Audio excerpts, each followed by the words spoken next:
L'image peut paraître anodine, mais elle est loin de l'être. Amine Kessassi, tractant sur le marché de la Plaine. Ce matin, à Marseille, une séquence, vous allez le voir, sous très haute protection, alors que le militant écologiste et colistier de Benoît Payan est menacé de mort par les narcotrafiquants. Manon Musica.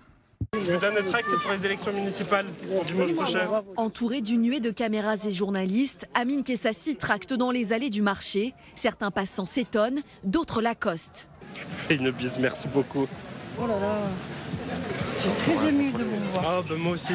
C'est un jeune qui donne sa vie pour d'autres jeunes, pour aller mieux. C'est émouvant. Je ne m'attendais pas à le voir, j'ai les frissons. C'est courageux de venir ici, de saluer tout le monde, de passer au marché. Il est menacé, comme son frère.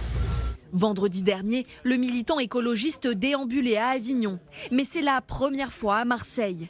Impossible de faire campagne comme un candidat lambda. Chaque séquence est briefée, sécurisée, chronométrée.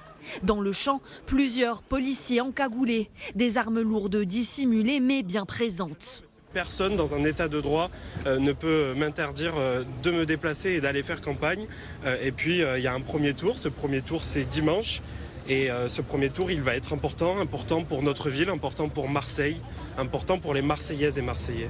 Important parce que ce premier tour, il va déterminer si Marseille va aller pour ce second tour dans une voie où cette vague brune l'aura emporté, ou si c'est l'espoir, ou si c'est la justice pour les quartiers, l'égalité pour toutes et tous, et ça c'est important. Le jeune homme, troisième sur la liste du printemps marseillais, a appelé à faire rempart au Rassemblement national et a pointé du doigt Sébastien Delogu, estimant qu'il était le marchepied de l'extrême droite.